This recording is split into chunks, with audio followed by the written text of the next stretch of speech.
Good afternoon, teachers. Good afternoon, classmates. This is the presentation from Group 3.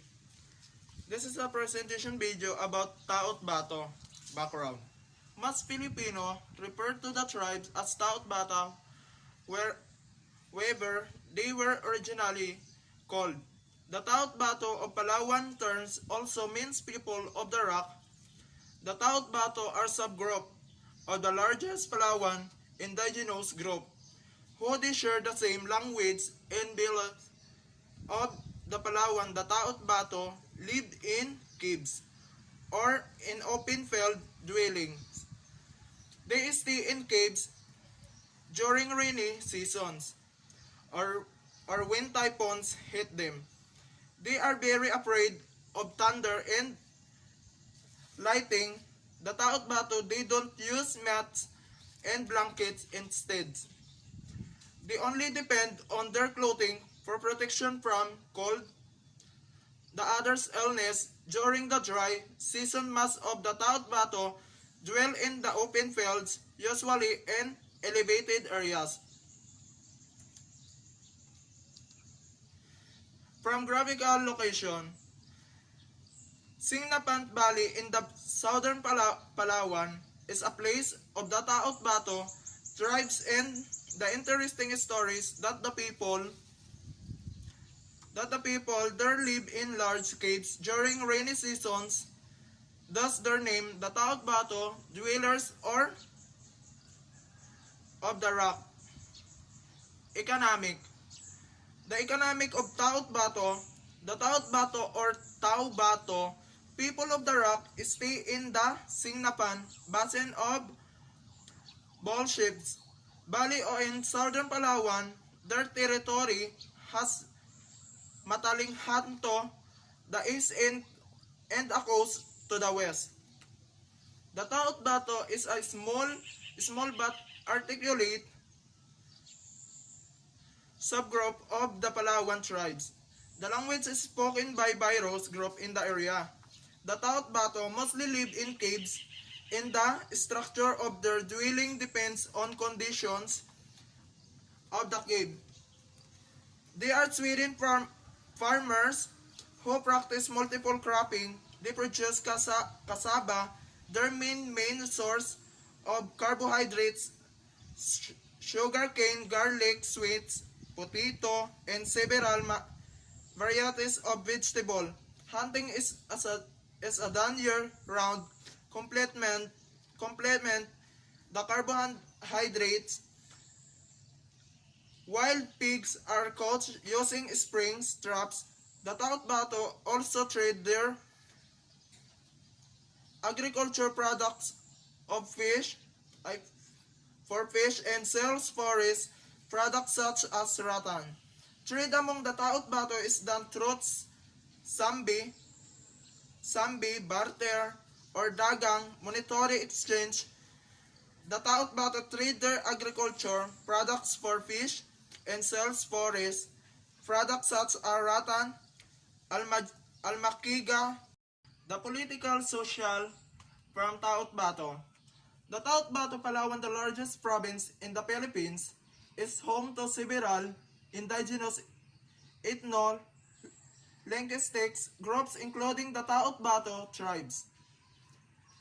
They live in remote villages in the mountains and coastal areas. Because of their uniqueness, the Philippines government declared their area off limits to strangers to protect them from unreasonable exploitation. The Taot Bato people live in a very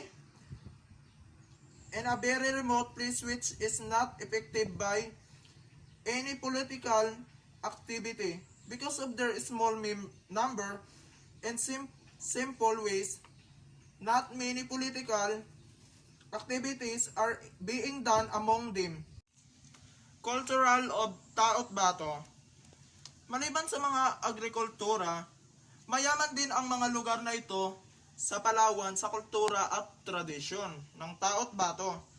Kasi ito sila nananatili pa rin ang lumang pamumuhay ng mga katutubong taot bato na binabaybay din bilang taot bato o taaw bato. Nakilala rin bilang stone people o dwellers of the rock, na hanggang ngayon ay naninirahan pa rin sila sa loob ng kuweba. Ang mga taot bato ay pinaniniwalaan ng ilang eksperto na kaugalian mula pa sa mga panahon ng Neolithic, kaya bahagi ng ikatlong taon na ang Taot Bato Festival ang pagbibigay daan para maipakilala nila ang kultura, tradisyon at pamumuhay ng kanilang tribo. Ito ang sinasabing festival ng ginaganap nila na taon-taon, yung pagsasayaw kung paano sila maipakilala yung kanilang mga ng kanilang kultura, na kahit taot bato sila at nainirahan sila sa kuweba or sa ibang location, basta open yung yun ang paggagawa nila na tradition, yung pagsasayaw or pagsisinging ng musika ng instrument. Isang tribal village ang itinayo malapit sa munisipyo ng Rizal ng kanilang mga tirahan at mga parte ng kanilang mga kasanayang buhay. Sila rin ang bumibida sa tribal games kasama ang iba pang mga katutubo. Sila rin ang bumibida sa tribal games kasama ang iba pang mga katutubo katulad ng Taot Bato Games. Ang tawag dito sa games nila ay koste, is a form of hand wrestling. The fingers of two players are alternately clasped together and they struggle to flip the hand over. Yung paglalaro nila ng koste, ito ay yung pagsasabong ng mga dalawang kamay. Ganyan, kabilaan po ng isang tao ang paglalaro po ng kotse. Kung paano nila mapapatumba. Once na natumba yung isa, yun po yung talo. Yan po yung tinatawag na koste games ng mga katutubong taot bato. Ipinamalas naman ng mga cultural night ng Taot Bato Festival ang kanilang mga sinaunang sayaw at mga instrument na maging ang pag-iinom ng tabad o rice wine sa malaking banga na paraan umano ng kanilang pasasalamat sa nakakataas. Sa ngayon, mahigit 100 taong taot bato na lang umano ang nainirahan sa Singnapan Valley sa barangay Ransang Rizal, kung saan nakasuot pa rin sila ng bahag at ipinagpapatuloy ang nakagisnang buhay sa kuweba at kabundukan. Mahalaga umano na maprotektahan ang mayamang kalikasan kung saan sila nainirahan. Lalo't pat itinuturing ang mga taot bato na archaeological treasure ng mundo. The common problems encountered by the tribe to Taot Bato. Common problems to Taot Bato tribes encounter. Some of the common problem was discovered that malaria was just one of many issues facing these tribes, and they experienced discrimination against their life. We had no jobs, employment and livelihood opportunities were limited, and they have had for living condition. Present condition of the tribe Taot Bato. The Taot Bato tribe was known as native people or first person, which is the Taot Bato groups are inheritors of unique cultural and ways of relating to the people in the environment. Most of them had facing hard time because they experienced discrimination, poverty, and human rights abuse, and they had for living condition the will discrimination that indigenous person was seen as someone the same powered. Some who cannot progress in life because of their condition, just like lack of education and employment and livelihood opportunities were limited. They learned formal school learning, introduced to typical medicines from the pharmacy, clothing, pants, skirts, and shirt. The religions around them, their population, rights, and other member or the tribe migrate to stay other place they prefer so that they could have easy access on health care and education of their kids due to evolution. The tribe is reported to only have appro approximately 100 members living in their original dwelling in Signafant Base in Mountain Matalinggahan, Palawan. Some were married to other tribes or moved to the places near town. Summary of Taot Bato. This study acknowledges the belief, culture, and tradition of the Taot Bato tribe, who are considered as national archaeology treasure since the early of 1996.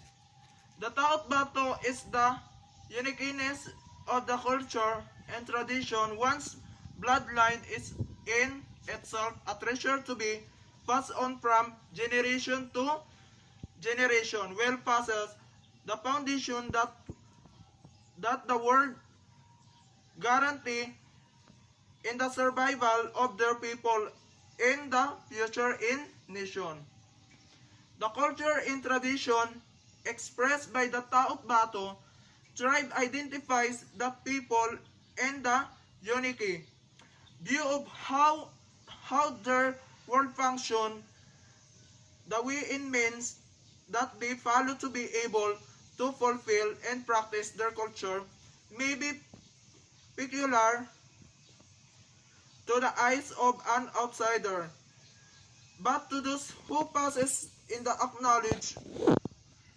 knowledge of age, it is their everything it is deemed as one people their identify that their will, being the method of the tribes expressing their religion during the old days was a scared means of how these people base their belief in animate object and resolve nation about God that any outsiders will not fully comprehend. Strangers could only observe their ritual from afar but never really understand, only appreciate. Visitors could only take on impressions of what is it for the Taot Bato but never have an and claim that the belief if the tribe's process is basically their life for them, that giving sacrifice and adoration to nature, whose spirit they will believe will give them certain luck and who will fulfill their aspiration. It's not out of anything extraordinary. For them, this belief is the unlimited, ultimate truth in the means of their salvation. This certain ideology, in the perspective of those in the modern world, may be very puerile and are of context, but given of the developments and technologies which these understand, however it goes both ways. The ways of current world in turn is afar. Taking for indigenous people who still hold superstitions, believe in things that they are not familiar. Taot Bato express. Taot Bato express superstition believe things the familiar. The Taot Bato themselves to give in the distinct person of people condition knowledge and how they are supposed to work among themselves and with nature.